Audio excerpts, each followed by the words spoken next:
Life happens. Are you staying present through adversity? That's what we're talking about today with my guest, Kiara. She's managed to do that. We're going to talk about her story, what's happened to her, where she's at today, and things that might help you. What's up, guys? Luke Krubeck coming at you with another episode for the Progressive Resistance Podcast. This is going to be episode 13. For those of you listening, for those of you watching, I appreciate you. Thank you for being here. And as always, I hope you get something out of this. I'm very excited about the topics that we're going to delve into today, and I'm very excited about the guests that I have. I will introduce here shortly. We're going to be talking about a few different items, but the overall theme is going to be remaining present through adversity. It's been something that's been on my mind, and I think also on the mind of my guest. And so, as a lot of things have come to be in this podcast, it's been a little serendipitous, and so I'm very excited about this opportunity. Couple housekeeping items, and some just really shameful, shameless plugs. Remember, my album's out, Ground and Center. It is on all the streaming platforms, so check that out if you haven't. Poured my heart and soul into that album, and so would love for you to hear that. And then also a reminder that if you're listening to this podcast, if you want to watch my ugly face, you can find it on the Luke Krubeck YouTube channel. We've condensed the two YouTube channels. We did that a little while ago. We were separate, but now it's all on the Luke Krubeck channel, so check that out. We're alternating podcasts, but also some vlogs, some educational stuff, so please check that out.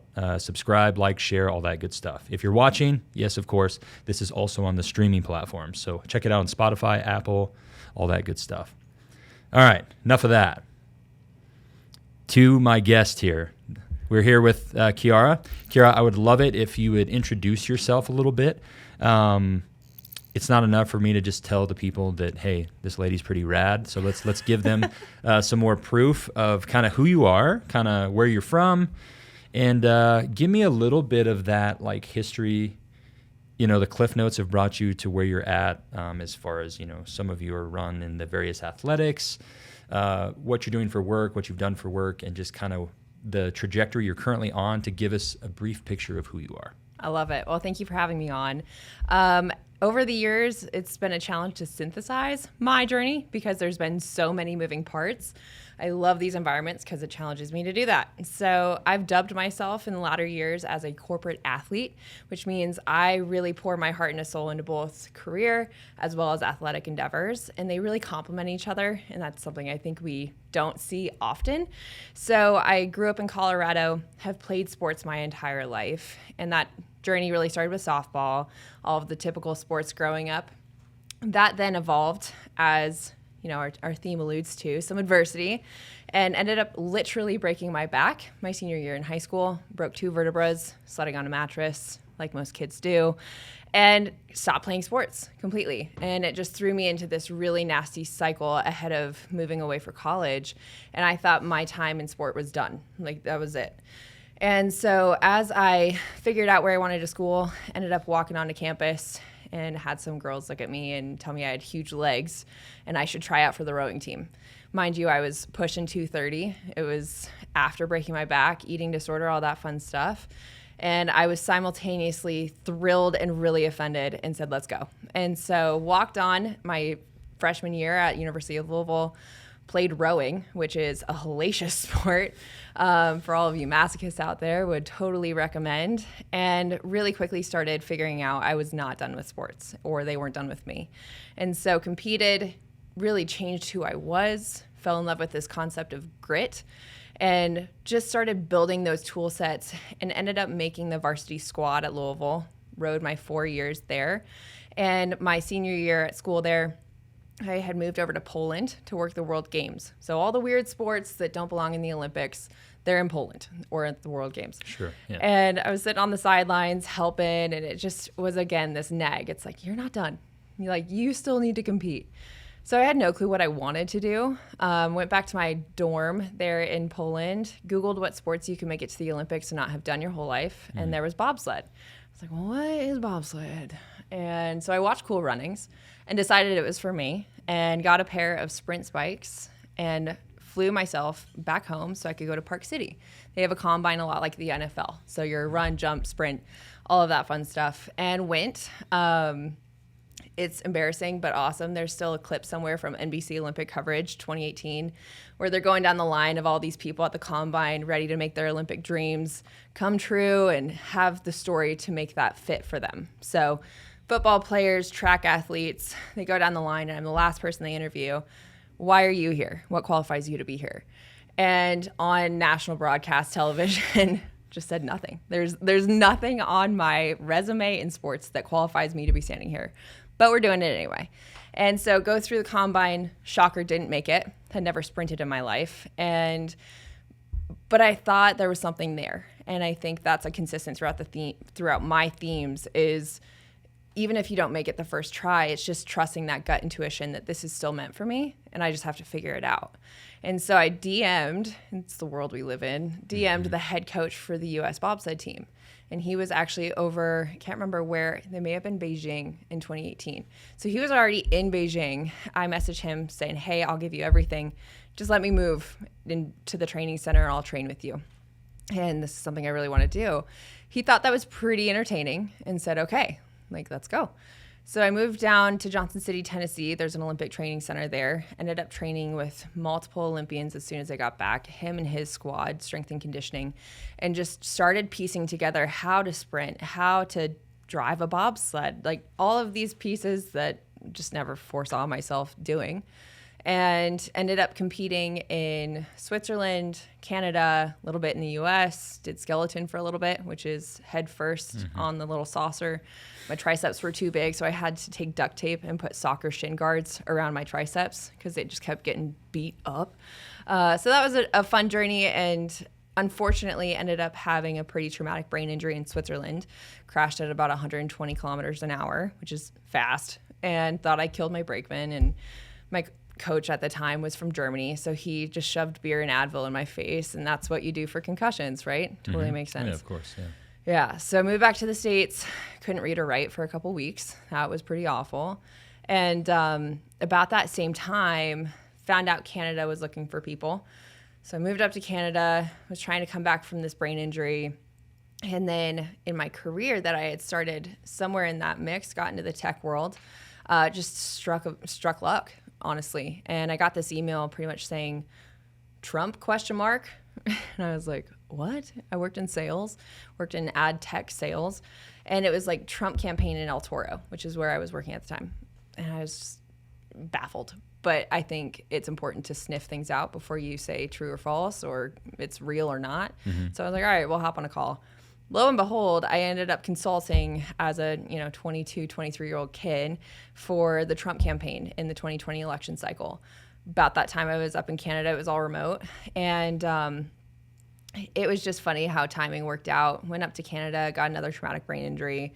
It was done. I would rather remember my kids' names than play a sport. So I pulled out of that, moved to DC, spearheaded the campaign strategy for paid media down there, worked with several other campaigns all the way up and down the ballot. Great learning experience. Hated DC, quite honestly. Ended up actually enduring a sexual assault while in DC and just a mess, honestly. And then COVID hit. Moved back to Colorado and ended up meeting the love of my life, my husband, at a gym in Denver, and had at that point also decided I needed to kind of recover from DC. So I ended up moving up to Bozeman, running all of the sponsor activity and activations for Montana State University, their athletic program, and kind of just started trying to put my feet back on the ground. And we were still dating, maybe 7 months in. He got orders to move to Italy. He's Army. So we sat down. It was do or die. We were already doing distance, but 5,000 miles is a little different than Bozeman to Denver. And we decided to get married. Let's go. So 7 months into our relationship, we got married, moved across the planet, and it was hard. And so the Ukraine conflict kicked off pretty much as soon as we got there. He no notice deployed. It was devastating. I was there by myself with my dog and decided I needed to move home. And so moved home, hadn't really been competing in anything, and then decided to start playing with bodybuilding a little bit. Thought that was pretty cool. And then I found Olympic weightlifting. Got into that and I loved it and placed pretty well in the state of Colorado. So had some momentum, really enjoyed it. And Yeah, it's just been a journey. We've made distance work. So I'm really proud to say we're still standing as one after 2 years and 5,000 miles. Yeah. I've been back and forth to Italy every other month, essentially, for the last 2 years, working in tech again. And it's just been a wild journey of a ton of adversity on top of that in the last 2 years. But I think there's a massive difference between navigating adversity as you, it's just you, versus you plus someone else. And whether it's just your adversity you're navigating together or something combined between the two of you, it's been difficult, but truly one of the most insightful chapters of my life, which typically means a lot of pain. There's a lot of pain when there's a lot of learning. But yeah, we're at the tail end of it, and here we are today, really trying to navigate out of tech. So have tried a couple times to figure out how I can start creating a career pathway in this vertical of health and wellness that really just lights my soul on fire and get away from tech. And it's been a slow roll, but now we're starting to build some momentum. Him and I are building it together. He gets home in about 20 days. So it's just a journey, and fell into bodybuilding. So it's, yeah, just a whole slew of stuff. Of which you are in a prep right now. Correct. You thought you were about maybe like 20 days out. Correct. Yesterday morning when we woke up, yeah. But now you're a week out. You're on peak week because you decided to put a show before the show you were doing, right? So, correct. So you're in prep for that. So, which means to come up here to Cody, you had to pack all your food and go through all those shenanigans, which I'm not a stranger to as well. So, yeah, lots of things. And anybody that just listened to your little dissertation on kind of who you are and what brought you to today is coming to the realization that I've already come to, but I'm hearing it again a second time. You've done a lot of wild, really cool shit, and you're only 28. So I always say, I think, leveling up in life means putting yourselves in rooms with people that challenge you and inspire you. And, even me, almost a decade older than you, I'm not doing it hard enough. Like you've done some really cool things. You've taken some risks. And I think that's what, gives you the platform or the opportunity to, on the topics we're going to discuss today, gives you some clout, right? It's like, well, why, I would say why are people going to listen to me on any of these subjects, right? Well, some of it, I think, comes from do we have the experience? What have we gone through personally? But some of it, too, is just kind of going through the reps of talking about these concepts that we found to be true or that we're still coming into, and recognizing that it's a piece of the puzzle. And in all that journey, you've obviously touched on a few of the things that brought you some adversity. So we're going to talk about that today. It's going to be the overarching theme, staying present as we manage and go through adversity. So when I was communicating with you leading up to this, and I do this with other guests that I've had too, but it's like, hey, what are the things that are on the forefront of your mind, right? Mm-hmm. And actually, let me back up before I even get to that. So this podcast has had several interactions with people, or even the social media team that I have, and I've shared it in the past. So there's been a lot of things that are very serendipitous and that ironically have just kind of happened, or luck, or whatever. And as we discussed around the campfire last night, I think that's often proof that, hey, maybe we're pointed in the right direction. But when we are pointing in the right direction, that's also met with a good bit of adversity. Yeah. So I think there's a misconception that, well, if I'm doing the right things or I'm heading in the right space, it's all just going to be laid out before me and it's going to be easy. And I just don't think that's the case. But there's been a lot of things that have landed that way. And this opportunity to have you here is no different. I'd had a sit-down meeting with my social team. We were kind of planning out the next couple months. Mm-hmm. We had chosen dates for the next podcast. I had a few people. I have a few people on my list that I'm going to have as guests at some point. Sure. And I was trying to deliberate on who I was going to have based on the topics that were on my heart at the time. Yeah. And as I'm thinking about that, and I set this meeting, I'm like, hey, I'll let you know when I figure out who the guest is and, get you more information. Literally the day after our meeting, you reach out to me. I get a DM from Kiara, which Kiara and I, this is the first time we've ever met, but we know each other because we're in a mentorship group together. Right. CCV, shout out to Rob and Dalen Bailey. Mm-hmm. And so I think the first time you and I communicated all was through that. Yep. You had been the person you are and outgoing and reached out and said, hey, I saw your gym. I checked out your gym. It looks rad. My husband and I would love to come train at that. I was like, we'd love to see Cody. I'm like, hey man, anytime. And that was that. But then you reached out in a DM and said, hey, I found your podcast. I've been listening to it. Love what you're doing. And I'm paraphrasing, but I think you even said, like, I hope this isn't like too weird, but I would like to be, like, I would love to get on there and discuss some things with you. Yep. And I was like, how about the 27th or 28th? Let's do it. Because I already had the dates, right? And I had some things on my mind, and I just kind of took it as a sign, even not knowing anything about you or what we were going to talk about. I was like, this feels right. Yeah. Roll with it, right? So we planned it. Here you are. You don't know me. You never met us, and you drive 6.5 hours and come stay with us, and here we are. So it's been an interesting short little journey just for us to get to this table we're sitting at and having these discussions. Awesome. And that's what's so cool, I think, about this life and the realm of personal development and challenging ourselves and trying to kind of just see what we're made of, right? So that's how we got Kiara here, directly and connected, or indirectly connected rather, through the mentorship group, and then a little communication, and here we are. So yeah.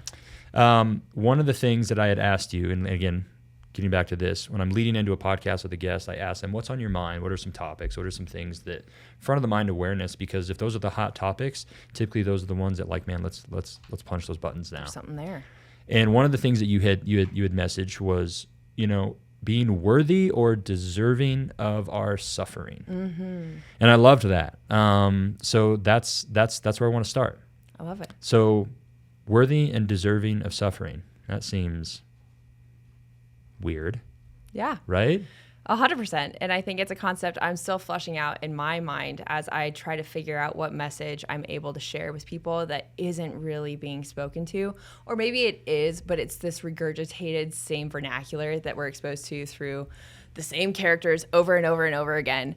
And we were talking again about this around the fire last night. There are certain people that will resonate with one persona, but that persona will not reach the masses. So it takes a unified front, sharing these messages in different ways that are authentic to that person to really create change. And what I've seen over the last 4 years, let's call it, around the world, is this utter contempt for suffering. It's avoid at all costs. How can I make my life as easy as possible in every category possible? And I think we're missing the point. Like, the point of our human experience is that, yes, there is going to be suffering. So why are we fighting it? And why are we dodging it? And why are we not truly sitting with it to understand what it's there to teach us about ourselves? Because we were joking before the podcast, usually learning is a really unpleasant experience if it's something that you need. If it's a life-changing lesson, it's not going to be butterflies and roses. I've never found that in my life, and I'm sure you haven't either. The lessons that have changed who I am, who have made me impactful to other people or useful to other people, have been so unpleasant that I feel this drive to repurpose those learnings and offer them to people to cut off that suffering or prevent it. It's like reading a book. It's knowledge that's free to you to apply to your life and your surroundings in every modality. That, sure, I've taken the brunt of this pain for you, but please ingest this and understand this and apply it in your own world. But I think the concept of being worthy of your suffering, when we are faced with difficult circumstances or we're in a period of suffering in our life, we run. And we shrink and we discard everything that has gotten us through every experience prior. And so the concept of really being worthy of your suffering is, okay, today, who am I? What are all of the things I've learned up to this point? And how can I meet my suffering in the middle to A, navigate it effectively and take all that I can from that, but B, create something that's transferable to other people so that they can maybe avoid that versus shrinking and just not showing up at all in that moment and discarding everything that you had to walk through to stand there on that day to face that struggle. Yeah, absolutely. And I think, when you first hear, like, well, I'm worthy or I'm deserving of my suffering, like, well, what did I do to deserve this? Well, you're a human Yep. and you're part of this mortal experience. And so I think, this understanding and conceptualizing that, like, and this is something that I've said for years, and we're going to talk about fitness today too, because of how well it ties into this topic, but and what of a useful tool it is for handling adversity, right?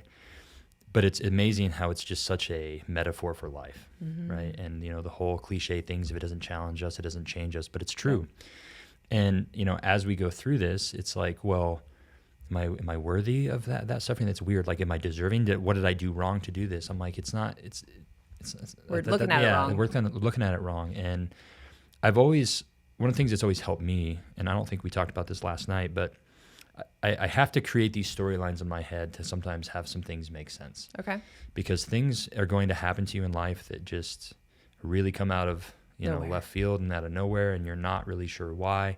You're not sure what to do with it. And I think you're right. There is this tendency to want to run from it. There's an avoidance. Mm-hmm. And sometimes that seems easier. That ends up creating more issues, I think. And there's no growth on the other side of that. But I've created this like little imagery in my head, and I've actually used this. And I teach a Sunday school class, and it's to the youth, mm-hmm. and they're anywhere from like 12 to 14 years old. So I spent a lot of time trying to take the gospel doctrine that we're talking about, but I try to include it into, hey, like, what's this real life application right now and tomorrow for these kids, right? Yeah.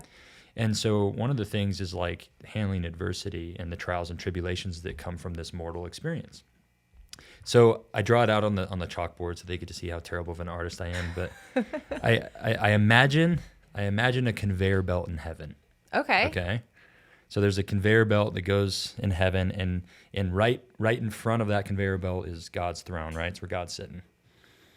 Again, I'm just super literal, so this is like super helpful for me, right? All right. So you've got this conveyor belt, and on this conveyor belt are these bundles of trials and tribulations. Okay. Prepackaged. Ready to go. And the question I always ask these kids when I'm talking to them about this, or again, when I do this imagery, I'm like, well, how did those get there? Well, we're in the constant battle of good and evil, right? Mm-hmm. And the adversary wants to break us down. He doesn't want us to get personal progress, right? He wants to keep us in our self-loathing and all of these other issues, right? So he puts these fiery darts, these trials and tribulations. That's how they get there, right? But the joke's on him, because he's doing it to hurt us and to hold us back. But as we're talking about already, if we handle these things appropriately, they're only going to push us forward. Correct. But as they come across that conveyor belt, off this conveyor belt, there's these chutes. Okay. That go down to each one of us here on earth, right? Yep. And so there's one right here for Kiara, and there's one right here for Luke, right? And there's one right here for Stacy and whoever else, right? So as that goes in front of our Creator, he goes, yep, Kiara's good with that one. Mm-hmm. He lets it go. Next one comes, yeah, she can have that one too. And actually the next one, send that one too. Mm-hmm. Next one comes, nope. He pulls that one off and he sets it aside. Next one comes, absolutely not. And so this imagery of like, okay, I'm being dealt this hand, or I'm being dealt these cards. Mm-hmm. When I look at it from the standpoint of that it went before my Heavenly Father, before it got to me, it helps me a lot of going, okay, so if it got to me, which means he allowed it, that means it is also accompanied with the skills or the tools are there or somewhere that I need to acquire to do this, or he's going to give me the strength to carry it, mm-hmm. to carry that burden, to work through it, to heal from it, whatever it is. I have to trust and have that faith that if he allowed it, all the accompanying skills and tools and behaviors and strength is also going to be there. Yep. And I've used that a lot to try to get through some things in my life that, again, because sometimes things happen to us. Oh, yeah. Right? Mm-hmm. Some things do happen to us. And I've had to use that to, I think, help get some really like literal, like, okay, which leads me to one of my next points that I want to talk to you with about is like, so you're dealt a certain hand that's out of your control. Mm-hmm. What is in your control? Your response. Always. Always, always. And I love that imagery. For me, I've always reminded myself when you're in the thick of it, I am able to capably handle this. I was given this because I am able to navigate this. I will bend, but I will not break because this is for me. And our response always determines what impact that has on our life, that suffering, and on other people's lives. And it's a matter of stepping outside of our nucleus that we live in, especially now that we're all so isolated. Even post-COVID, I would argue we are still remarkably isolated. It's stepping outside of your individual nucleus to realize your response does not just impact you. Your response impacts other people.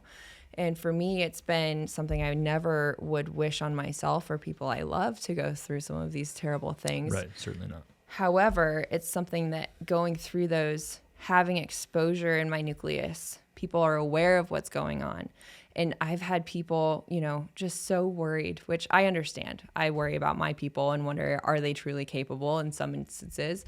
And it's okay, but for them to watch and be worried and concerned that I won't make it through or that something's going to break, and then see me almost like a chrysalis emerge on the other side and have watched me evolve as a human.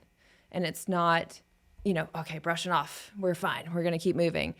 It's sitting in that shit, and it's letting it kind of seep through all of you, mentally, physically, all of it, to understand, what am I supposed to learn from this? Who am I supposed to be on the other side of this? So it's a very intentional process, but it is your response always that determines that. Yeah, I couldn't agree more. And that's like how we respond, right? Mm-hmm. Like that's always what's in our control. And that's the biggest impacting factor, I think, like, what do I do with this information? What do I do with this event? The next, maybe I wasn't in control of it happening, but I can certainly control what happens next. Right. And how I respond, and then what I do with it. And what I was getting at earlier, and I don't think I finished my statement, but was, in the fitness realm, one of the things that I've said for years is to all my training partners, right? And especially on like a leg day, you get deep into working sets on squats and you're miserable and feel like you're going to die. And this is why we're here. Mm-hmm. It's that constant reminder that like those moments of like intense challenge and intense discomfort, those are the reps that facilitate change. So why are we like rushing to get them done? Why are we dreading them? Why are we like, this is why we're here. Yep. And so that reminder, and both, again, being a metaphor for life, in and out at the gym, this constant reminder myself of that this is why we're here. Yep. And that, I chatted last night, it's like this idea of like throwing our hands up, it's always something. I'm like, yeah, like that's the point. And so when we can start getting some sort of like weird acceptance towards it, it suddenly doesn't derail us as much either. And I just think that it's like you're kind of ready, half ready for something to hit the fan again, because that's part of the gig. That's why we're here. And you talked about it, not just affecting your outcomes in your life, but it can impact others, right? And when we start talking about, we've discussed a little bit in the last 48 hours about like the generational curses that exist in families. And I've talked about this in previous podcasts of the programs that run our unconscious mind, right? And you're creating that generational wealth, if you will. If you can create this model to follow for me, like if I can create a model to follow for my children, this understanding of conceptualizing these ideas that like, yeah, life's hard and that's the way it's kind of supposed to be. And here's how we understand why, and here's now what we do with that. Yep. It matters so much. And I think for me, there's been a trend lately of what you've already said is like sitting with that. Quit avoiding it so much. And, in my last 5 years of going through counseling and working through different things from my past and things that I've gone through, it's like, I realized how much of it was just a compartmentalization and an avoidance. Just keep going. And how that didn't serve me. Yeah. It served me for a minute until it didn't, until those things then started festering and started presenting. Later, stuff that happened in my youth and in the age of single digit were now affecting me in my 30s. Yep. In ways that I never thought possible. Yeah. Because that happened, and we're just, so the value in sitting with our traumas, sitting with those events, those trials, those tribulations, being present with them, and hence the title of this podcast, like staying present in adversity. The value in there is priceless. Absolutely. God bless him. Best coach ever in college, my rowing coach. He had a couple isms that I've just taken throughout my life. One of which was on really hard test days, we would have an erg room full with, rowers. We would have a room full of rowers, 50 girls just busting butt. And it's not, oh, we're busting butt. It's there are trash cans next to the rowers because you're not getting up until you finish this test. Right. And on those test days or on those really hard days, he would call it going to the well. When you are at the bottom of of the barrel, when you think you have nothing left to give, you got to go to the well. You got to draw on something more than your physiological capability. That is going to your soul. That's going to a mental place to draw that strength. And those are circumstances, again, that we all avoid. But the more we can actually create those isolated events without the external suffering. We can create those in our workouts. We can create those in business. We can create those in so many areas of our lives. The more that you create that on your own, like a controlled burn, then you start refining this skill set of, okay, well, when I am back against the wall, what am I? And who am I made of? And where do I go to draw from that well? What's in that well? What can I add to that well in the day-to-day? And nobody does that because it's so uncomfortable. It's so uncomfortable. But again, to your point, I love fitness because it does have so many metaphors. At the end of the day, bodybuilding is ripping your muscles apart so they can heal and become something better. Yeah. So why are we any different? And those, to your point, are starting to prove to be physiological DNA changes that we genetically pass down to our children. We can look at different traumatic events in our ancestors' time that have been passed down to us in our response to stress, in our baseline, just so many different components that are passed down outside of ourselves. Yeah, and I don't think we give that enough. We don't give that the weight that it deserves. No. And especially when it comes to having a family and I think raising children, I think having this self-awareness of, again, as I've talked about, I think it was maybe episode 5 where I talked about those, the programs that run us, taking that inventory, what programs are running my life right now, which ones serve me and which ones don't. And if they don't serve me, there's a pretty good chance they're also not going to serve my children and my children's children. And when I look at those ones that don't serve me, it's probably pretty easy to see how they were with my parents and with their parents. And, and it can be, it's like it structurally gets put into your DNA. I use the example of like a scarcity mindset a lot because I find that that's one that comes up with a lot of people. Yep. But like, think about it. Like if your great grandparents or your grandparents survived through the Great Depression, like this, like scarcity, there's not enough continues, right? And then it looks different and it turns into a scarcity mindset for all sorts of things, not even just money. And then before you know it, like 4 generations later, people are living in fear or not doing things because of this fear of, well, there's not enough. Right. Or I'm not enough, or whatever it turns into. And you can see it and it can be detrimental. And so, for me on the business side, I want to create generational wealth for my family, right? Financially, but even more importantly than that, I want to create that generational wealth. I want to change the way my children think and in doing so, I need to first change the way that I think. Yep. And I need to process these things and I need to work on it. And like I said in episode 1 of this podcast, this is why I'm doing that. Selfishly, I'm doing as much for me as anybody else. Yeah. Because having these discussions and thinking about these topics, it helps keep them relevant for me and it helps me continue to move forward on that journey because nothing's promised. No. Tomorrow's not promised. Today wasn't promised. So like, even if I don't, we'll never arrive, right? I always say, if you think you've arrived, fill your bathtub with water and walk on it. Yep. It just won't happen. But like, I want to anxiously be engaged in digging to scratch at my maximum potential. Yep. I believe that each one of us, by divine intervention, have this seed planted in us, and it's up to us to nurture it and water it and just kind of really see what we're made of. Yep. And I think a lot of people aren't. Just the last decade of your life has proved that you're doing that. And I want to encourage people to do the same and find that. And it's so powerful and it's so meaningful and it matters so much. Yeah. And it includes a lot of cliche things. And I've given my definition of cliche on the podcast, which is it's cliche because it's true and nobody's doing it. Exactly. That's why it's cliche. 100%. And cliche is an easy way to like, does it apply to me? Or, oh, that's stupid. Or it's like, laughable. That's just, And I'm like, but is it?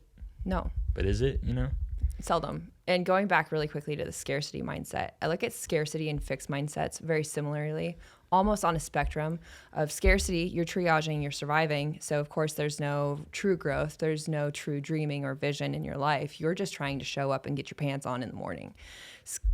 Moving to fixed mindset, that is, it's just happening. I'm just here. I'm a non-playable character, but this is what we do, and it's what I grew up doing. So why would I change anything? And it's complete lack of self-awareness. And then on the utmost end of that spectrum is growth mindset. So looking at these variables across the spectrum and owning that self-awareness to say, okay, what are the programs running in my mind? Wait, there are programs running in my mind, because we look around and see a bunch of other people who are non-playable characters. So it's our default. It's really hard to break out of that. And then you start realizing that you have the programs, then you start realizing you can change those, and it's this total evolution of who you are. And those are typically the environments we're met with the most adversity, because it's challenging us. Now that we started opening these doors, we're seeking new opportunities, which are not always a win. They're not always pleasant, and you may think they are going in and opening that door, but seldom are they. And so that spectrum, I think, is a cool way to look at humanity in a total right now. And I think by and large, we have probably 98 or 99% living somewhere other than growth mindset. Yeah, I would agree with that. And I think too, I'm often quick to point out too, is that these things we're talking about, it doesn't mean that you have to be hunting to be this insanely successful entrepreneur. I think I always circle back to my favorite definition of success, which is, I heard it from Earl Nightingale on the audio book that I have, but it's super old. Like you can hear like the 45 crackle in the recording, but it's the strangest secret in the world. Okay. And the strangest secret in the world being that we kind of become what we think about, right? And obviously diving into that even deeper, but he talks about the success being the progressive realization of a worthy ideal. And so success is you're doing the thing that you're doing because that's what you chose. Yeah. So you actually use your human agency to choose what you're doing with your life. And again, and create. Yeah. Like people are like super content where they're at, and especially if they chose that. Right. And so think about like our mentorship group, CCV. I think for the most part, there are people that are like you and I that are in the entrepreneurial space, trying to build their brand, build their business. But I think there's some people in there too that like, they're trying to take these concepts and apply them to relationship. Mm-hmm. I'm a stay-at-home mom, and I'm trying to like, that's my dream. That's my vision. That's what matters most to me. How do I do it the best? How do I do it the best? Yeah. So it doesn't have to always be these things connected to business ownership or things like that. Yeah. These concepts are applicable at any level. And we throw around the non-playable character, the NPCs, right? And I've talked about those before in the past too. I'm like you can be that, and like and we need those people too. And I'm not like trying to be shitty, but we need those people that just want a 9 to 5, and that's what they're happy with. But what I hope that people do is that I hope they take the opportunity to use their agency, to sit back, to take an inventory, and to dream. Mm-hmm. And I patronize people all the time. I'm like, hey, what's your dream, right? And I pick that up a little bit, from my exposure to the rooms I've been putting myself in. Yep. Rob talks about a lot on his podcast, which I love. But even before joining that was kind of my radar. It's like, what's my dream? Like what am I dreaming about? And you don't realize until you really get into it how difficult it is to dream. Yeah. It's not easy. Yeah. Because what happens? You're immediately met with the resistance of why that won't work. Yep. And when I ask people, when I patronize, my server at the steakhouse or whoever I'm asking, or people that I sign up at the gym or young kids, I'm like, hey man, like, what's your dream? Like, they're like, well, I don't know. I'm like, sure you do. Like without all the reasons of why it can't happen or you don't know how to make it happen. Like, what is it? What's your dream? Just like, what's your dream? And it's interesting, how hard that is for some people at times. And I've even had those moments in my life where I'm like, well, like what is my dream? I think similar to you, and I think we've got several things in common as I've gotten to know you over the last 48 hours. 5 minutes. Whatever it's been. We have a lot of things in common. One of those things, and in your little, condensed story of kind of where you've been over the last decade or so, it's you've done what I've done, which is you've taken the things that you innately have a passion for, mm-hmm. and like, how can I do this to not only provide for myself and my family, but how can I do that thing that I love so much and also help and touch other people? Yep. And that's what the Barbell Club is for me. That's what my pursuit in physical therapy was, and personal training, and the coaching space, and this podcast, and all of those things. So I'd like to touch on that just briefly, because I think there's a lot of people that they're just doing a job, or they're just doing something because well, it just makes ends meet. I think we've all been there. We've all have to have jobs, 100%. right? That's inevitable. You have to have those. And I think the skills that you can acquire in those is priceless. My time as a car salesman, so helpful for me on building rapport with people, learning how to talk to people and breaking down barriers, right? Yep. Figuring out where people are at, what they really need, all of that, right? So from the sales side of my current, business and entrepreneur space, that was helpful, right? Yeah. The grunt work of being a landscaper for several years, serving tables, being a waiter. I think everybody should do that. Or retail. One of the retail, two. You got to do it. Yeah. Because it gets you better of understanding how to work with people, how to build rapport, how to read people maybe a little better. Yep. And get those connections. Because at the end of the day, we talked about this a lot last night. Human connection, like it's why we're here, and it's through that human connection that I think God works through other people, right? And it's just that human connection matters so much. But you've done a good job also of taking the things that you find passion in and that like get you going. Yeah. And you've now, especially now more than ever, you're on a pursuit of combining your career path with that. So give me a little bit of insight of like what brought you to that intersection of like, hey, I'm doing these things, but like I'm passionate about this, and so I'm going to run at this from a business side too. Like what did that look like for you? Yeah, so going back to dreaming and not dreaming, and it's difficult to dream, the last 5 years, let's call it, of my life have been triage. So it is that survival mode where there's really not mental or spiritual bandwidth to dream. And so as we're coming through this chapter of our lives, I decided actually to go up to Dana's retreat, her first one in May, just for fun. I've always looked up to her, have never saw myself as anything near an equal, like definitely put her on a pedestal. It's just like, I just want to train with Dana. And so went up there just expecting a fun weekend. Cool. We're training, going to go up to the park. It'll be a blast. And again, really uncomfortable stepping into these rooms of people who are going to elevate you, because that means that there's a delta between you and those people. And whether you can see it or not, you can feel it, especially you being on the lesser end of that delta. And so went into that equation just with really skewed expectations, which is funny. It's normally that way. And really quickly discovered, wait, this is a viable career path. Because I think for me, coming from a tech world where there is a lot of financial success, I looked at health and fitness industry as if there was no shot I would make anything close to that. So I would never delve into it as a career path. And I try to make those financially wise decisions as often as I can. Sure. So I just dodged it like the plague. And then I went to this weekend retreat up in Montana and just started meeting these people and having these conversations, asking how they made what they did, what they're building. And I realized I haven't dreamed for 5 years. I used to run at whatever it was that popped in my heart or my soul that I felt on fire to do. Like there was nothing else that mattered. And sure, I probably lost some relationships in that period of my time. However, it made me into who I am today, and it fueled the next thing I chased after and the next thing. And dreaming was such an integrative part of who I was as a person.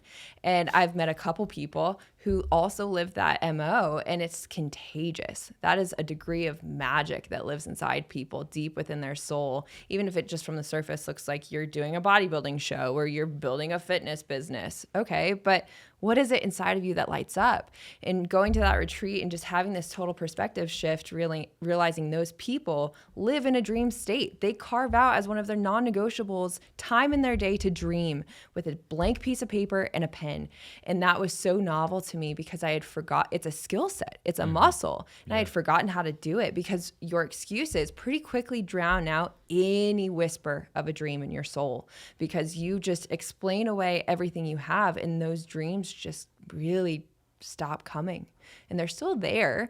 And I think coming through all of the trauma and suffering I have in the last 5 years, it's been an emotional experience to reconnect with that part of myself, because I truly believe that's our spiritual self. That's who I was put here to be. And that woman has stood through all of those things and had moments where I regret choosing things that disregarded her or betrayed her, because that now I feel I'm behind on the timeline, but we're always right on time.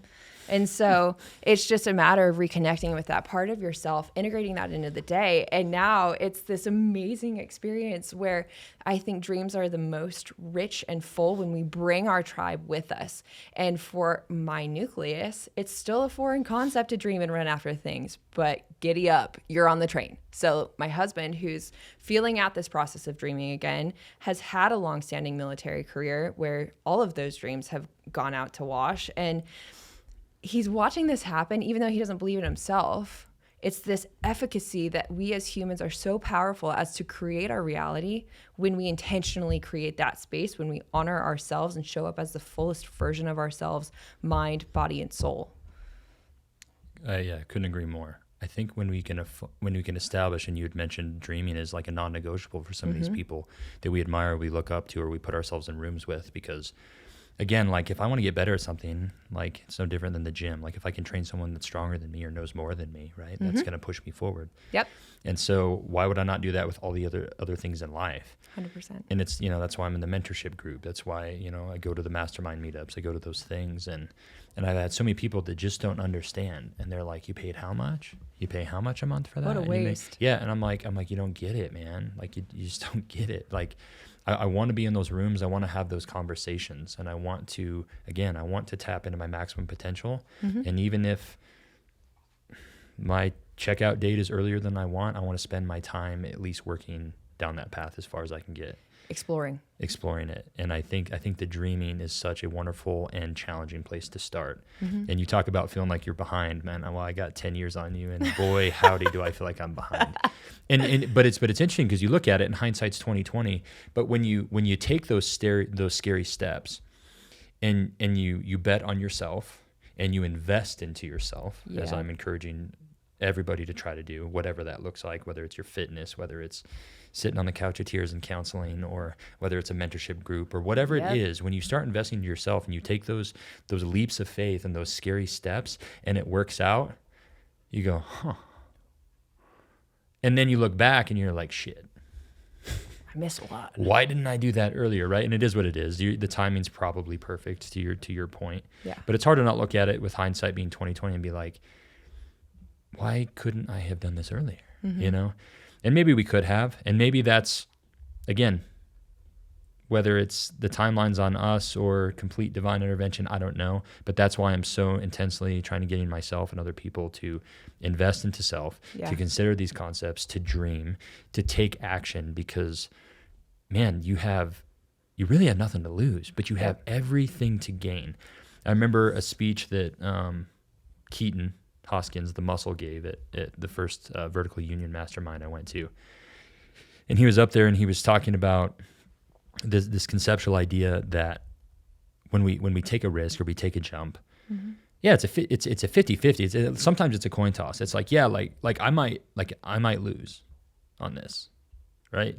And he talked about it from like the battle, he's got like a tie to kind of the Samoan community and some of those things, right? And some of the beliefs of like that warrior, concept of like, I will fight, right? I may die, but I may live. Yeah. And so I'm like, man, what scares me more than failure, I think, is regret. I hope I get to lay on my deathbed when I'm really old, but what scares the shit out of me is laying there with regret. Yeah. And looking at it, I'm like, man, because all that stuff I was worried about doesn't really matter. I'm not taking it with me. The money, like what matters is the family that's surrounding me at that moment. And I'm like, what more could I have done to like create like this generational wealth? Yeah, sure, monetary, but outside of that, like the way we think, the way we process, the way we exist. Yep. And that scares me. And like I don't want that. So I want to adopt so many of these ideas of like, yeah, like I might fail. That's free college. Yeah. Right? So I'm like, I might fail, but like it also might work out. And chances are, if you kind of get in the right lane, doesn't mean there won't be adversity. But as we've talked and we talked about last night, as you keep taking those what feel like blind steps and those leaps of faith, like if you're heading the right direction, the next step will be there. Yep. Doesn't mean there won't be challenges, but the next step will be there. And then the next one will. And you just keep working. You have to stay willing to pivot, to renegotiate, to do all of these things. And again, if you keep taking that step and it keeps missing, yeah, then maybe it was the wrong. Right. You took. We're forcing it. That fork of the road, maybe you did take the wrong one. Okay, cool. So we pivot, we go back. But yeah, I desperately, I don't want life to pass me by. Yeah. I don't want life to happen to me, right? Like I want to use my human agency, one of God's greatest gifts to us, and I want to maximize. Yeah. And I want to see what I'm made of. Absolutely. And I think going back to a conversation we had too about affirmations. Yeah. And this concept that we kind of build up around dreams and dreaming, looking at yourself in the mirror and saying, I'm rich or I'm skinny is a flat out lie. But changing that perspective, like Rob's laid out, like I am the person who figures this out. If I already, had it figured out, I would be where I want to be. However, I'm not. You have to start somewhere.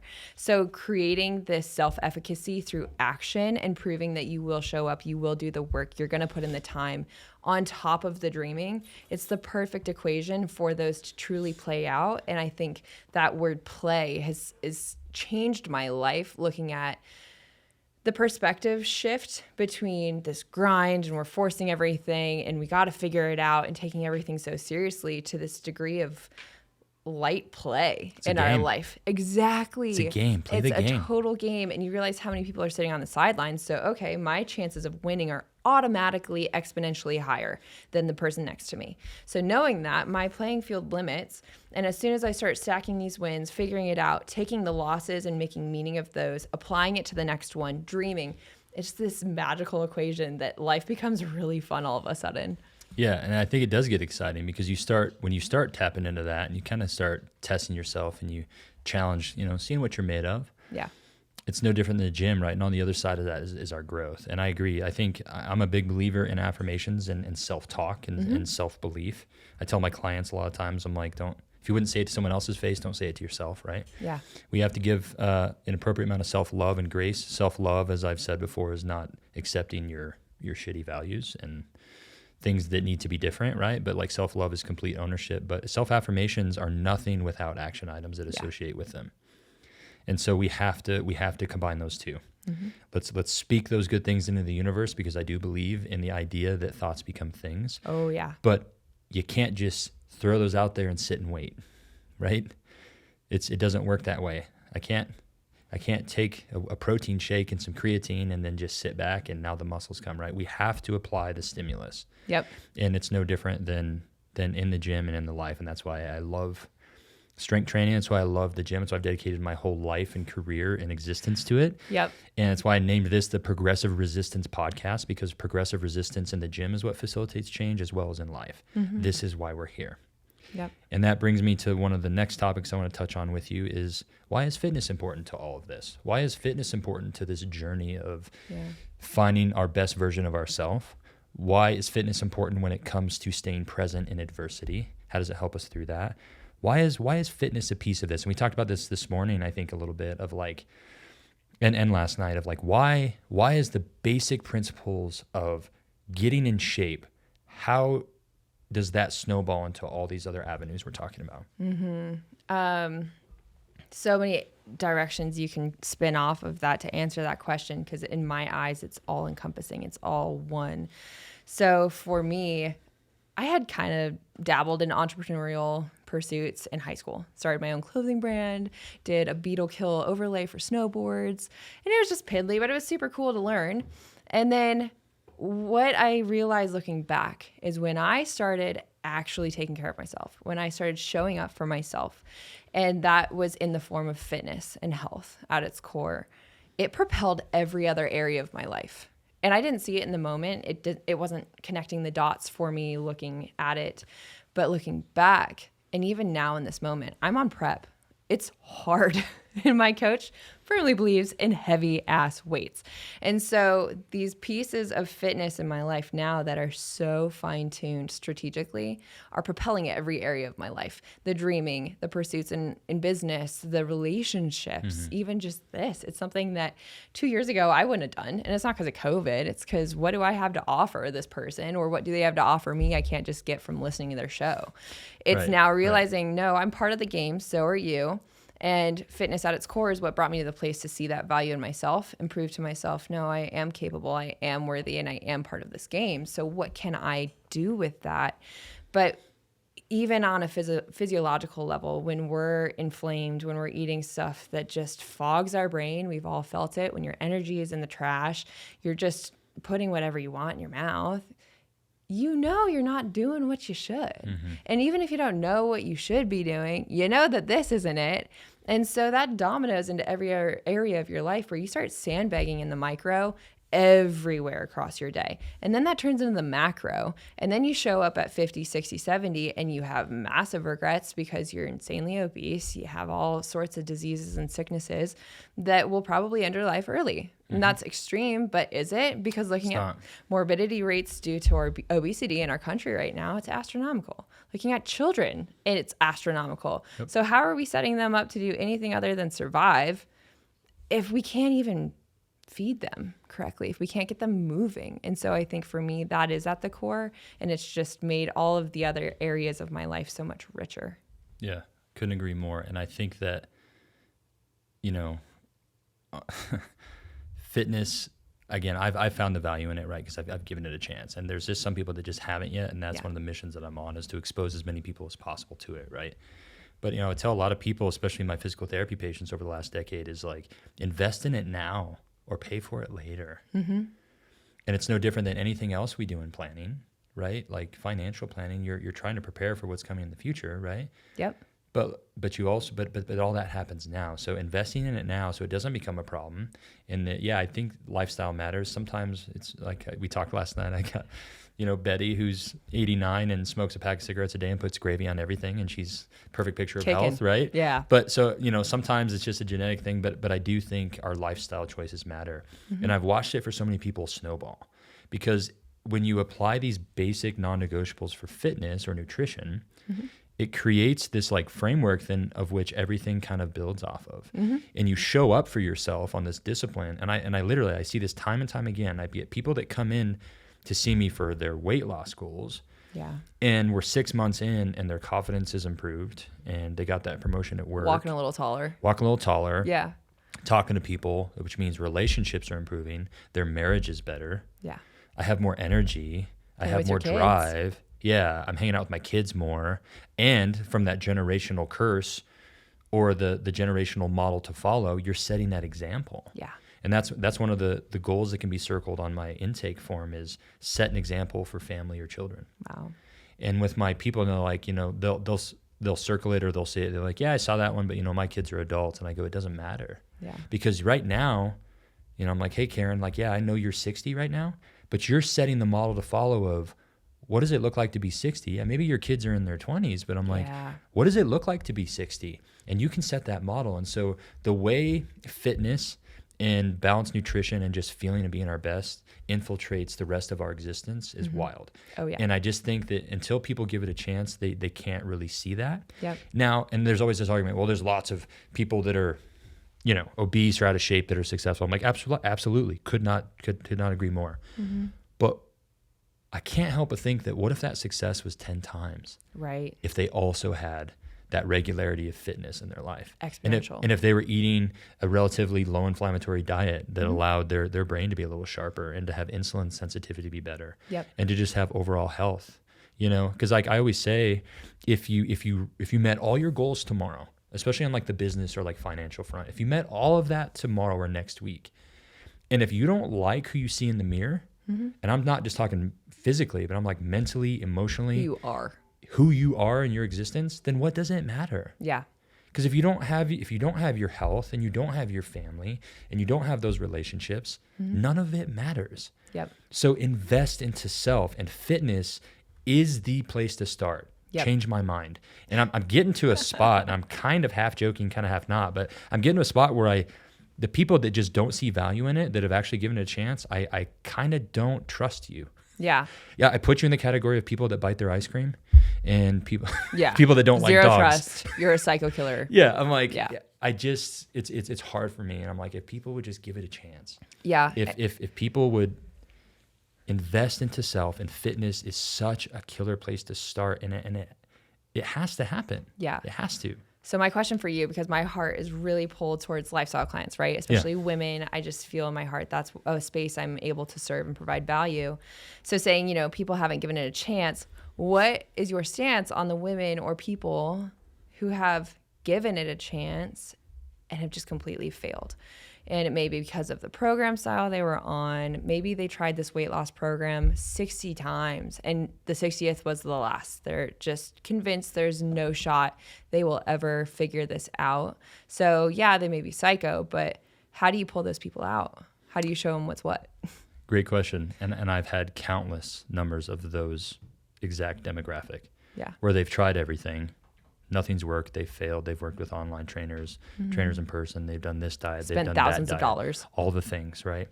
And they're there visiting with me, but they're hesitant and they're guarded because nothing's worked. And they've kind of lost hope, but they still have a little bit because they're there with me, right? Yeah. And we chatted about this last night, and I was kind of running you through kind of what we do with our programs. And they're almost even more guarded and like suspicious because it's like so, they know it's not going to work. It's so basic. Yeah. Because the things I'm talking about, they're like, there's no way this is going to work because it's too simple. That if we've proven anything in life is that often less is more. Always. And so I think taking them and then immediately giving them enough education to help them initially just conceptualize, hey, here's kind of where we're going with this. But then as you go through the process, the continued education has to be there. And then if they show up, there has to be self-efficacy there. Yeah. You know, we apply a lot of the touch points, a lot of the accountability. But if they do the things and you stack it with time, it works. Yeah. And so they have to give it one more chance. That I can't do for them. But I think if we can appropriately educate and appropriately guide them and not overcomplicate things. Yeah. I think that's where we start winning. And to your point, the lifestyle, like that's what you're drawn towards. I can't say how many trainers that I've worked with or trainers that I've hired at my gym, and especially new trainers. They're like, man, the student athletic population or, you know, sport specific, or I want to work with the bodybuilders or the powerlifters. I'm like, man, I hear you. And that's cool. But those are your least satisfying clients. Yeah. I'm like, the ones that like fill your cup and that you're like, this is why I do this. It's your lifestyle clients. You're looking at that total propensity for growth. And with a student athlete, with an elite athlete of any modality, that's so minimal. You're looking for seconds or milliseconds or a kilo. Which is cool because it challenges you, right? And like I worked with a collegiate sprinter for a while, and like everything we did with her was sport specific. And the main sticking point for her was out of the blocks. So everything we did was getting her out of the blocks, right? Yeah. So like that's awesome, and I love that because of the way it challenges me on getting really specific with interventions. Yeah. So as much as I love that, that's great, and like let's have those in too. But the lifestyle ones where you see you're changing their life. Yeah, like literally, I got a guy right now that's on week 4 of the 6-week program, right? And he had extremely high blood pressure. He was on 2 blood pressure medications. He's on week 4. He's off of one of them, and the other one got cut in half. And he's down, I think, 14 pounds. That's huge. It's just flying off of him. His energy's great. His strength, his numbers are going up. He's got a bum knee that he's probably going to have to get replaced, but he's like, I'm going to try to push it off. And he's like, my knee pain I've been having is in half. Like, that's huge. The conservative treatment for any joint dysfunction or any musculoskeletal issues we have is strengthening. Yeah. And that's my main intervention that I use in the therapy clinic. Getting the right muscles working for the right jobs. And is going to give us strength above and below those associated joints. Yep. It's the truth. And those lifestyle clients are the ones that end up filling your cup and are the most rewarding. Yeah. And so how do you get through to them? I do think you have to find the human connection first. Of course. Because I think a lot of times in their experience, they were just a number. Yeah. So you have to find that human connection. You have to acknowledge the pain points. And you have to let them know that like they're not alone, I think. And that they're not the first person that you've worked with that's, that's been in that same situation. And then again, enough education, and then continue to educate, continue to help give them the skills and the tools they need so that if they so choose, they don't need me or they don't need you. Yeah. And that's I think where I found success. In that equation, to add the behavioral psychology component. If you're walking into an equation and you know it's not going to work, then it's not going to work. Of course not. But having that open-mindedness, even around the simple conversations, around nutrition, around training, being open to realizing the past, what you've tried has not worked, and that there have been variations of that system. Okay, none of those worked. So maybe this one, because it is so different, could be the ticket. And just being open-minded and showing up with that discipline to run the play, because the play doesn't work unless you work. And so just allowing yourself to fully buy into that versus coming in with that preconceived notion that, nope, this is going to be like last time. Yep, exactly. And I think, as you go through that, if you're new into it, right, you don't have the history or the proof yet. But as you continue and you get these success stories, you can start sharing that. And I think that's always helpful too, Yep. So like, I get to talk about my Jennifer that's been in our program since December and is down in between 50, 55 pounds. Like I get to talk about that. And so you get these moments of proof that, hey, this works, and no different than our self-affirmations. Like shouting self-affirmations doesn't do it. Alex Hormozy has that quote where it's more of like stepping up undeniable proof that you are exactly who you say you are. Yeah. Because you've done it and you've showed up and you've, the stick-to-itiveness to show up on the other side and yield some of those results. Another super cliche that we all throw around but really sticks is leading by example. And whether you've always been athletically inclined and relatively healthy, or coming from where I started, which is also losing 100 pounds in the last 11 years. And it wasn't, I lost 100 pounds in a year and I've kept it off. It has taken 11 years. And so understanding that whoever's trying to sell you this good out the box that you're going to be skinny in 20 days or 21 days. Yeah. It's helping to teach people that is so far from the truth. It's changing who you are from the inside out, both literally and figuratively, to create the pathway forward to achieving that. But I think we're unfortunately in this period of time where you have exposure to so many women, let's say in my space, who are genetically inclined. They got the curves everyone wants. They have the BMI everyone wants, and they're selling these goods that they can't actually back with knowledge or expertise because they didn't have to fight for that. They were given that, which amazing for you. However, taking applied knowledge from my experience and being able to sit with someone and truly understand and have compassion for how shitty that journey is and how uncomfortable that period of time is in your life. You don't want to go outside. You don't want to talk to people. You don't want to go to the pool. You don't want to eat in front of people. You don't want to do anything. And it's just this feedback loop that makes it worse and worse and worse. So being able to sit with people in that moment and truly listen and love and care, I think has been really helpful as well. Yeah, I couldn't agree more. I had a client one time that was pretty significant weight loss goals, and her argument to me was, well, you don't know what it's like to be overweight. I go, you're right. I go, but I do know what it takes to lose 50 pounds that I don't have to lose. Yeah. I decided one show that I was going to compete in the light heavies instead of the heavyweights. And I cut from, I think it was like 245 down to like 198. And oh my God. So I'm like, so yeah, you're right. I don't, but I know what it takes to lose weight that I don't have to lose. And I would argue that it's maybe even harder. Yeah. You're scrapping. Yeah. But I'm like, so I know the grind. And the tools that we're going to use are very similar, right? And so I just think, being able to connect those people and have the experience, whether it's because like maybe I don't know what that's exactly like, but I've helped other people that have been in that same spot. And so I think stacking up the proof, and then again, just connecting with people on a human level, and getting them to understand that your fitness goals, you reaching them, all it is it's just a design specific group of non-negotiables. Yep. And when we apply those and we meet them with high accuracy, the rest is history. And now when I realize, I just created some like basic non-negotiables for these fitness changes, what if I did that in other areas of my life? Oh yeah. Or other categories of health. Then it starts to get really What if I did that for my relationship health? What if I did that for my craft health, for what I do for work? And then suddenly it's like, again, it blows the doors off of like our existence of how we go in life, which is why I continue to find the appropriate weight and success of applying fitness to these other avenues of your life. Absolutely. It has to be there. Yeah. It has to be there. So let's go back a decade. Ooh, okay. From where you're at right now and everything you've been through. Okay. What advice would you give to your 18-year-old self? That's a really good one. Love yourself where you're at. Because I think one of my regrets that I will potentially have when I am on my deathbed is looking back at all of the years that I hated myself And I think that's really common, and that's almost status quo. It's weird if you say that you love yourself now. People are like, oh, that's really gross. You're so conceited. And it's like, no, I've stacked these wins that I can look at myself in the mirror and be proud of who I am and love who I am and know that I am my own person. I'm not out here regurgitating what so-and-so said or trying to be someone else. I stand firm with my 2 feet and who I am.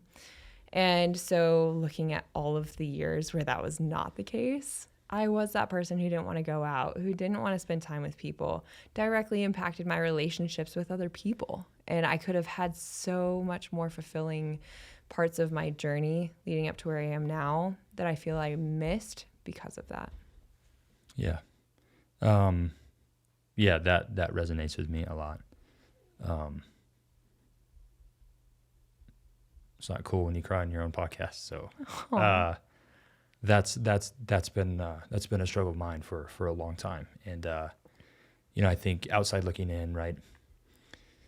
Big dude, muscles, musician, gets on stage, does these things, does a podcast. Like if self-love is probably my weakest lacking superpower. Mm-hmm. And so it's something that I found and I've been working towards, especially over the last 5 years, very hard, because it is important. Yeah. And without that, it's hard to really, like we've talked, tap into what is my maximum potential.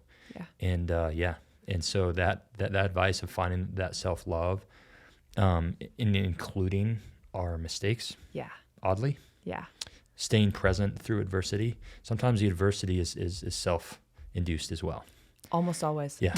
Right. So I think, also like finding this appropriate, again, self-love isn't accepting the things that you need to change and not change them and just, it's self-love. No, like it's taking that ownership, but also, and it's been a struggle for me, but like finding enough grace for yourself, for said shortcomings or for the things that are lacking. And then just, again, proving to yourself that, hey, I'm going to invest into those things and I'm going to work to change those things. And you don't just decide, hey, I'm going to love myself. No. And now I'm really good at it. And you can't even fake it to yourself. No. It's very uncomfortable. And like you and I talked a little bit last night, what I've found personally with changing the programs that run us. Yeah. Is I've found this parallel between treating chronic pain patients and navigating through the programs that we need to change in ourselves. And I think we spend so much time with avoidance of certain things or avoidance of intrusive thoughts or these things. It's uncomfortable. It is. But instead of like, well, is that program there or is that thought there or isn't it? It's much like my chronic pain patients. It's not a matter of do you have pain or don't you have pain? Because you're going to have pain. You've had this for 10 years. Chances are it's going to continue in some version. But what we're looking at is, are we seeing a decrease in intensity, a decrease in duration, and a decrease in frequency? Yeah. So when I do have that issue or that pain point or that program come up, it's not as loud. It's not as intense, right? And when I do have it, it doesn't seem to last as long. So the duration is down. So when I get that like self-loathing, like self-hatred thing, it doesn't last as long. So it's not as intense. It doesn't last as long. And the other thing that I'm noticing, right, hopefully, if we get on the right path, is that it's not happening as frequently. Mm-hmm. And if we can just turn it down, it might always still be there. And it might always be that familiar friend. But there's this power in acknowledgement of like, hey, that thing's there. That thing's real. Hey, bro, see you over there. Fuck you, but I see you. You're here. Yeah, you're there. Acknowledge it and then work through it. I think there's so much value in that. But again, we have to get away from like it's on or it's off. I have it or I don't have it. Because in this process, the things that God has allowed for us to have are trials and tribulations. It might be more about turning down the intensity, duration, and frequency. A slightly different perspective to also compile with the parallel between physiological and mental, spiritual, emotional pain. When we hurt, our body's telling us something. Yeah. It's trying to communicate to us what's wrong, what needs attention. And same goes for mental, spiritual, emotional. When we feel pain, our internal side of ourselves, this deeper, more spiritually aligned version of us, is trying to communicate something to us. And so we live in this age where I would much rather hop on Instagram or YouTube Shorts than deal with my shit, because Right. it is so painful and it's so uncomfortable. I would rather do anything than sit with that. But our pain is trying to tell us it needs attention. It needs care. It needs time. It needs probably isolation and solitude to a degree. But we're so quick to run from that. And those are where the most beautiful parts of life, I think, evolve from. Yeah, I think facing your demons, man. Like, Yeah. I think that's where it comes. And you're absolutely right. We are on this very vicious, slippery slope of I'm a victim. Everything happens to me. And then this just avoidance of like, well, I'm just going to turn my brain off and I'm going to, I mean, it's the epitome of compartmentalization. I'm just going to it's just avoidance. Yeah. Whether it's mindlessly scrolling, whether it's, you know, whatever we consume, it's just this constant theme of taking us away from looking within and taking hopefully that inventory. And that's part of the problem. Food is another one. Food is another one. And the addiction to food, It's I wild. think, has numbed so many people out of their existence. It's just alarming. But As people go through the program and I get them on these basic nutrition plans, right? Where we're not weighing food, we're not measuring food, and they're very underwhelmed by how basic it is. Like, hey, we're going to eat more single ingredient foods more often, and every time you eat, there's going to be a protein source. As we go through that, when I meet with people, I meet with them if they're in our 6-week thing, right? I meet with them at the halfway mark at 3 weeks. It's amazing at the 3-week mark, only in 3 weeks. When I'm like, I sit down with people and I kind of go through the same discussion. I'm like, hey, give me a percentage of accuracy in which you followed the nutrition plan is given, because it helps me know, hey, if you're not following it, like, we don't know what's working or not, right? So hopefully that's a high percentage. And if it is, cool, we talk about that, you know, troubleshoot any issues they're having. How's things going with the training? What questions do you have there? But then I get to like, what body changes are you noticing? And it's wild to me. Like, we're in there to, you know, tone up, build muscle or lose weight. And people are like, man, I'm sleeping better. my energy is fantastic. My doctor had to lower my blood pressure medication. I had one lady that after 6 weeks, her lipid values improved. She had increased bone density scores even in 6 weeks. 6 weeks. That's nuts. Like, all of these things that like weren't even on their radar. And most of it is from the nutritional side of it. You know, because without the nutrition, right, none of else of it matters. It's like a lot of my shirts at the barbell club say make a muscle. We don't make muscle in the gym. Yeah. We break it down in the gym. So what we do outside matters just as much or more. And to your point, getting those nutrients regularly, removing the brain fog, decreasing inflammation in our system, having to use less insulin, all of these things that happen from these balanced diets that we're talking about, it is a beautiful thing for our psychosocial components as well. 100%. And how I navigate stress, how patient I am, how mentally drained or fatigued I get, you know, like, it matters. It's moving yourself from the place of victim to victor. And that can happen in as little as 6 weeks or 4 weeks. It can happen in a condensed period of time, but it is that intentional thought pattern to invest in yourself, to show up for yourself. And I think as a coach, again, super fulfilling, watching that journey happen and empowering people with the right tool sets and skills to navigate that effectively. And I think in the last 3 years, I can't remember when the Me Too movement was, but that I think was a turning point in society where we started really allotting attention and priority based off of your identity attached to your struggle or your trauma or whatever happened. And so coming through the other side of our journey, and arguably I don't want to brag about my shit resume that's happened in life because we've gone through so many awful things. However, looking back, I never sat and identified myself as, oh, this happened to me, I need attention. Oh, this happened to me, ergo, I don't need to pursue other things because I'm just picking up the pieces. Yeah. It's looking at this chapter now, which is how I've always identified but didn't know how to articulate, where stepping on that stage is arguably me stepping into that victorious identity that I've seen all along and didn't know how to communicate, but I knew how impactful it was because of this shift culturally. Yeah. And so being able to step on that stage after losing the weight, after surviving 3 years living apart, after losing 2 children, after an eating disorder, after sexual assault, after traumatic brain injury. Yeah, it's bodybuilding. It just looks like someone in a bikini and from the outside in. But for me, that is the chrysalis coming out of that shell that I did to a degree identify with some of my struggles, but never once did I say that's who I am or that is what identifies me.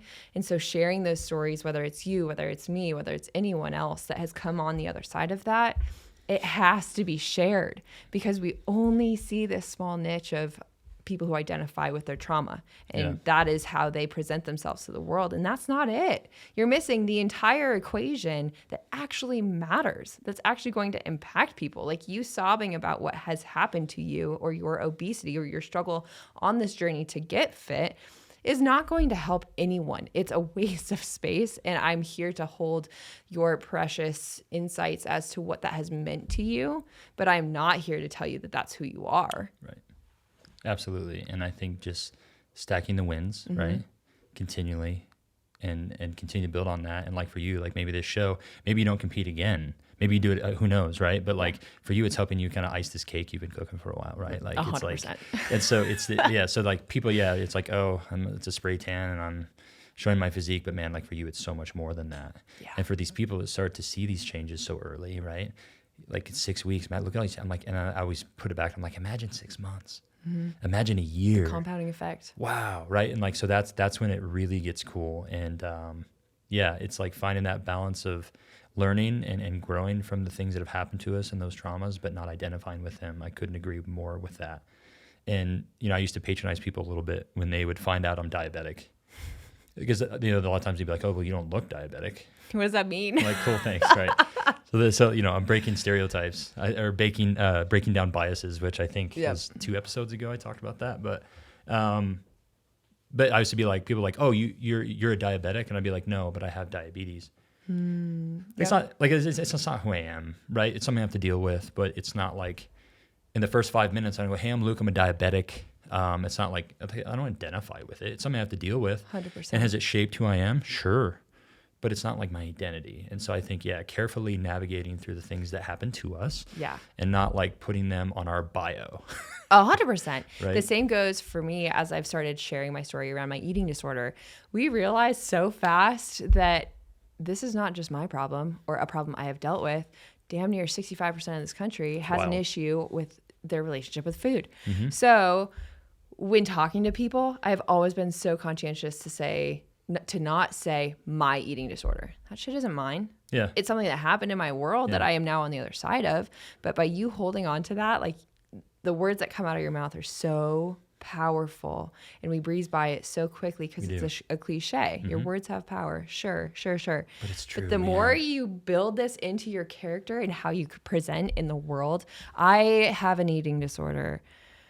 What are you looking for? Why do you need to present yourself that way when that is such a small facet of something that has happened to you, but you are letting it consume everything about you, and you are damn near putting it on your bio as your claim to fame? It's true, man. And it matters, though. The words matter. And like how quickly we get into these things of like this general theme of like, oh yeah, I suck at that. Like, and seems like it means nothing, but those things stack up. Yeah. And it stacks up into like who you believe you are. And if that's your like knee-jerk statement about certain things or what you identify with, it's going to infiltrate and it's going to get integrated into how you exist, I think. And you're going to prove it over time that is true for you. Yep. Yeah. It's wild. So I agree. I think that matters. I kind of want to, I guess, slowly wrap this up with kind of one more topic. And it's one that we talked about a little bit last night, and I think we've touched on briefly. And it's abundance. Abundance is something that I've perseverated on a lot. I have it tattooed across my back in Hebrew. Yep. My favorite definition, I believe I've shared this on the podcast before, but I'll share it with you, is abundance is the position where our wholeness and completeness is not dependent on external circumstances. I believe that there is so much abundance in this life.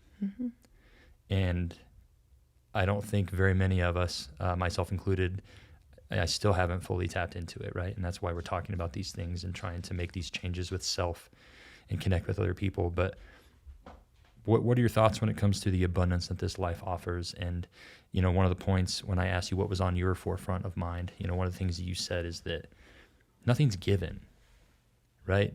And so I think this idea, that I've adopted to, and, Rob talks about this, no handouts, man. Like, we go out there and we take, and I don't mean that in a negative way that I'm going to take from people and I'm going to hurt people and I'm going to burn bridges. It's not no, at just someone like, else's demise. No, of course not. But like, there's so much out there for the taking if you so choose.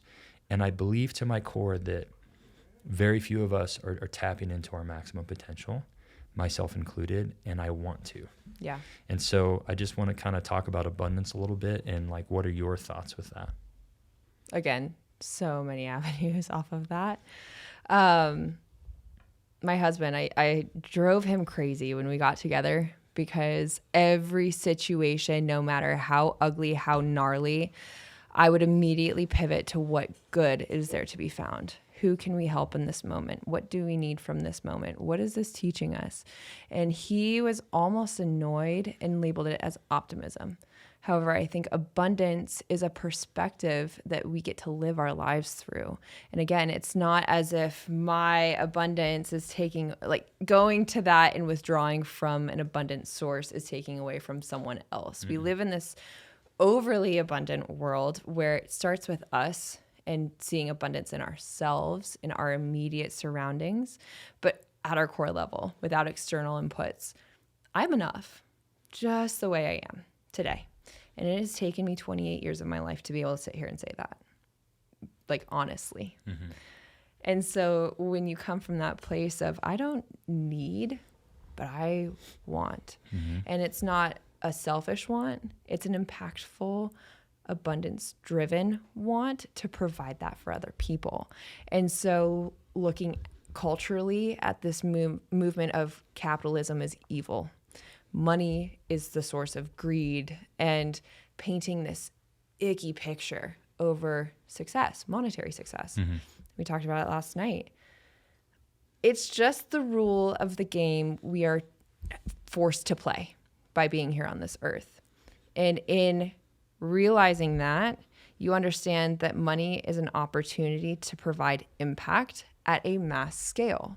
So can you still work at Wendy's and lead a remarkable existence where you're truly impacting people's lives? Abso-fucking-lutely. You should in every interaction you have. And I look at love and abundance very similarly. So when you look at impact on a mass scale, abundance is where you start. I have so much that I want to share, so let me. I have enough money to do X, Y, and Z for these people. So I'm going to, and I'm going to pursue even more monetary success so that group exponentially grows over time. And so abundance to me, I think, is a lens, it's a perspective, it's a centering point in ourselves that we get to adopt every day. And when we are in difficult situations, it's the last thing we see. We are against the wall, we have nothing, we're desperate, we're triaging, and there's no chance in hell we're going to look at how great that situation is when we're on our knees. And it's changing that perspective to say, okay, being at your rock bottom is something that hopefully only happens once or twice in your life. What a gift. What is it there to teach you? Mm-hmm. And how can you make that a gift to yourself and other people? Because you are going to be okay. We are in an abundant universe where we get to create and play and explore, and that frame of mind will save your life. Absolutely. And you hit several points that I was hoping that you would make, and because they were on my mind as well with that. And like, I love what you said about it being a lens, right? And I think, we have these proverbial sunglasses that we view life through. Mm-hmm. And you get to choose which ones those are. And abundance is, call it optimism, call it whatever you want. But abundance is a perspective or a lens that we can view things through. And in doing so can help us through some of this adversity, right? Yeah. With the title of this podcast being, how do we stay present through adversity? I think it's with gratitude and that abundant mindset. Because if we can always come back to being present, because we get in our head and we get down all these rabbit holes when we're facing trials and tribulations and adversity. But if we can find that constant attitude of gratitude, we start realizing just how blessed and good we still have it, even in the moment of that pain or that weakness or that trial. Yeah. And it's always going to bring you back to the center of like, what's possible, what's out there. And I think with the abundance that's out there, and again, not from taking from other people, but I just think from it being a general gift from our Creator, He just put so much out there, and I just don't think we even realize it. Mm-hmm. And so what a cool opportunity and a little bit of a game we get to play of just like, man, I want to grab as much of that as I can. Yeah. And yeah, I need to provide for my family. So if I can do it in a way where I can touch and help a lot of people and also provide for my family and do that. And then if I can get even more successfully on the finance side of it, how many more people then can I touch? So yeah, I'm in agreement with you. I think it's shined, there's a light shined on it that puts it in a different perspective than how I choose to view it. Mm-hmm. And yeah, you could use it for that, and it could become where that's your focus and that's essentially what you worship and that's all that matters. I'm like, cool, like we talked last night, it's fun and nice, have nice things, right?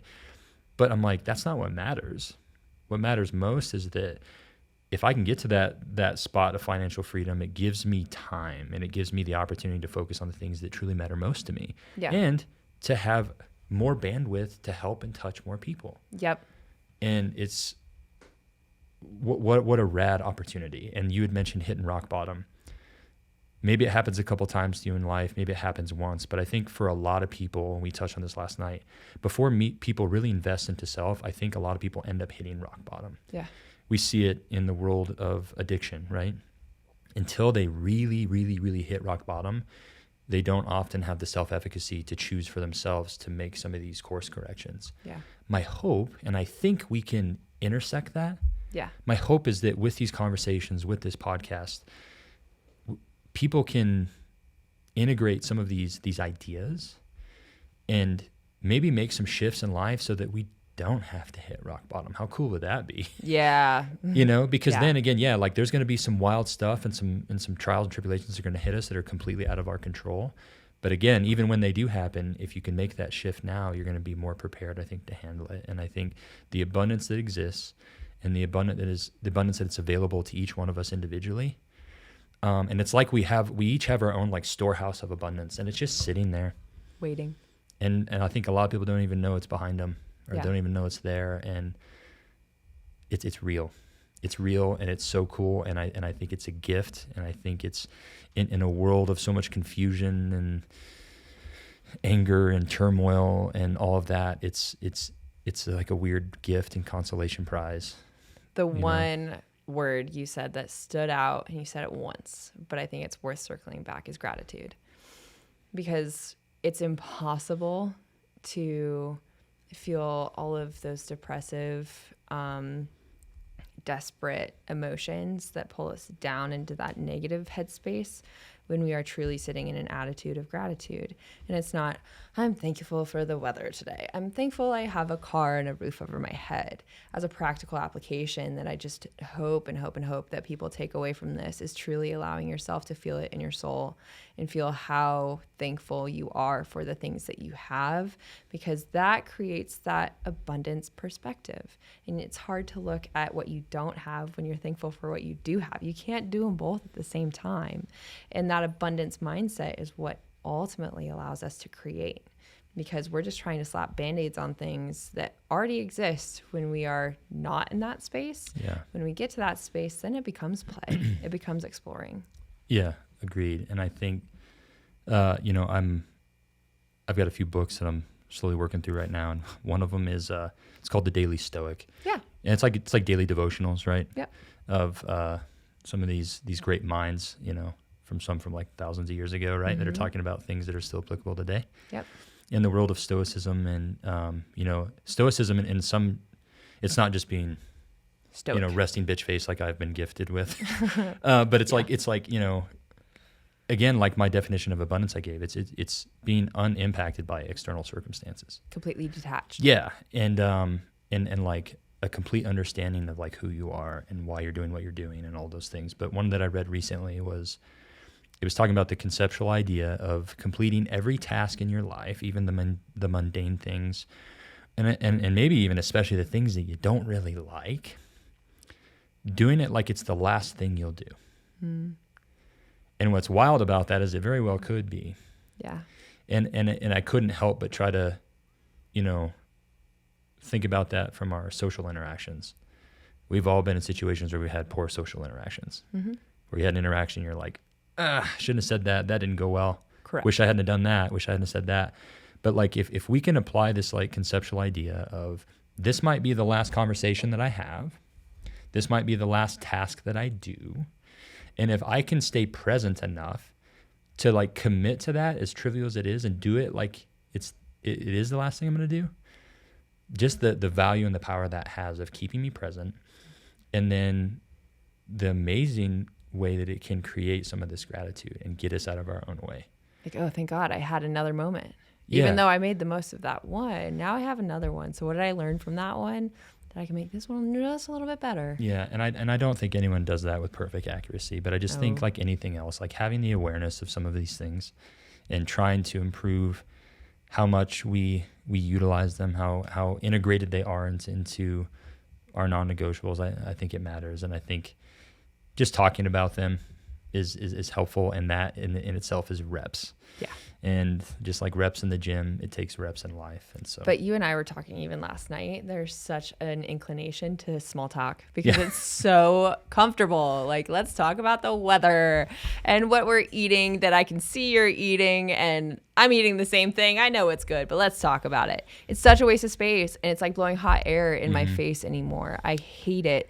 And I think in order to reach those deeper levels of connection and meaning and value in conversation and connection, you have to start all the way back with loving yourself and seeing the value in yourself, not from a conceited angle in that they need me or I'm going to add so much to this conversation they never would have gotten.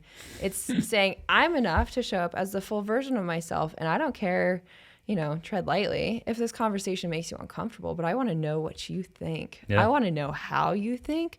What do you see? Because Love we that. see the same thing, but do we? But do it, yeah. Yeah. Because again, my favorite definition of active listening, sitting with the person as if they know something you don't. And we don't get to that just talking about the weather. I'm like, I appreciate a good day as much as everyone else. Like, let's acknowledge it. Let's have gratitude for that. But I'm like, let's get to some substance. Words just for the sake of words make me homicidal. Yeah. And I'm like, I want to get to the bottom of things. I want to talk about ideas. I want to talk about stuff that like makes you tick. And again, let's get reps over these concepts. But to your point earlier, like there's such a inclination again to avoidance and this fixed mentality or the scarcity mentality that most of the population doesn't have anything when you scratch. They do. I believe that firmly. Everyone does have that thing. But holy shit, it's under 100 layers that we're not getting through in the next 20 minutes, but we can still talk about these things. Because who was the last person that walked up to you and asked what you cared about? Oh man. What was important to you? What excites you is my favorite question, because people take it in so many different directions. Sure. They're like, I'm going to a movie tonight, or I'm running for president. Like, it could encompass that entire spectrum. It could be something very trivial, and it could be something that's monumental and life-changing. It also switches them to an abundance mindset real fast. Love it, exactly. Because they're so stoked. One of the questions that I ask of people a lot, and I ask my daughter this a lot, I'd be like, hey, Zena, how was school? Right? I always start with that because I'm curious to how if her answers will ever change. But usually it's just like, good, it was fine. But then my follow-up question is, what was the best thing that happened to you today? And now she has to dissect it more, because he's go, oh, it was good, and then that's where that ends. That's that small talk. We don't get anything from that. Yeah. And so sometimes too, I'll ask her, I'll be like, what was the best part? Or like, what was the worst thing that happened today? Ooh. Right? Yeah. Let's get to the bottom of that, and then let's follow up. What was the best thing that happened? Right? Or, the worst thing, and she tells me, I'm like, cool. What was there anything that you learned from that? Like, so even though that was bad, was there anything that you think good that can come from that? Love right? that. And so like, even with my adults, when they come in for the training, I'm like, hey man, it's been a week. How's your week been? Good. What's the best thing that's happened to you this last week? Because again, it gets them sifting through their life in probably ways that they're not. It also helps you as someone trying to contribute to their life to really quickly pick up what's your priority. Because if this is something that stands out in your mind as the best thing, it probably centers around a theme in your life that you really care about. So I'm going to care about that more and ask you more about it. Because how much more can you help that person? With my physical therapy patients, I started doing this out of necessity, actually. But then I found the value in it, started doing it with kind of everybody. But, in this life, there's 6-8 billion people on this planet. We're not going to vibrate with everybody. We're just not. And that's okay. I several years ago, I had to come to terms with that. Like, that's okay. Yep. I'm not going to be your brand, and you might not be mine, and that's fine. I can still love you. I don't have to like you to love you. Yep. right? I think there was some confusion on that. Yep. Right. I can love you and and let that be it. Right. But when you work in a space, sometimes you're going to have people on your schedule that, I see that name on my patient list that day, and I'm like, they're coming. And I'm like, have to like breathe and like do meditation to prepare myself, right? Because it's such a life energy suck, whatever. Yeah. But then when I started doing it, I'm like, okay, like because a lot of those people were like really bitter, or they had gone through therapy before and it wasn't a good experience. They were only there because their doctor made them, because he won't do their next round of injections until they do this, whatever. So I'm like, okay. So instead of focusing on everything else that everybody else does, I'm going to focus on them. And so I started forcing myself through, and it was more for me to get through it and survive. But I was like, these people that I just don't vibrate with, I forced myself to find out 3 things about them outside of their plan of care. Love that. And it was wild to me how the shift for some of these people that I would dread were some of my favorite people to have on my schedule. Mm-hmm. Because I invested the time, I got out of my own way to get to know them and find that human connection and to love them, even though I didn't like them. Yeah. And then it went like, man, I like this lady, like, because I got to know her, and now suddenly she blossomed and she opened up because she has color to you now. Yeah, because like someone actually took the time, and so the human relation portion of it, and again tying back into abundance that exists, the abundance that we can connect to when we work together is wild, and that's why I love this opportunity to sit down and visit with you today. That's why I love the opportunity that's ours to be in mentorship groups and go to masterminds and meet with people that are like-minded and meet with people that are doing things better than we are and doing things that we want to be doing. It helps me level up. And selfishly, I'm going to keep having those conversations. As you should. It's not selfish. And if it is, it's okay, because then on the other end, it helps me help other people, right? Yep. So, cool. Well, Kiara, thank you so much. Thank you so much for being forward and reaching out on the DM and asking if you could be on the podcast. Most people, I have to ask them if this rag smells like chloroform, yep. and then bring them into the studio. Come on, you're going to have fun. They're like, how to get tied to this chair? No, so I appreciate your willingness to want to come on here. And I appreciate you, taking the time to consume some of the podcast to even know that you wanted to be there. So I appreciate that. Appreciate you making the drive. It's been a pleasure getting to know you. Look forward to a chance to meet your better half. Yeah. And praying for his safety and hopefully a good timing and good transition for him coming out of the military. It So will be. Best of luck on your show. Thank you. Your new show. That's yeah. You're in peak week now. So whoa. The 2 shows you have coming, you'll do great, and look forward to hearing about that. But again, thank you. Wishing you the best of luck in all your endeavors, and especially your new entrepreneurial business ventures that you're on and those transitions. And I think you're going to crush it. Well, so thanks, man. It's been one of the coolest opportunities to get to know you and your family and just consume everything about Cody, Wyoming. I'd never been here. So it's just an honor to be here and to make that connection and to get to know you as a human. Sure. So thank you for having me. Absolutely. Cody's a rad place, and Team Krubeck was happy to host. Best host ever. Yeah. All right, Kiara. Thank you. Thank you, guys. And as always, take the time, invest in yourself, build the better you.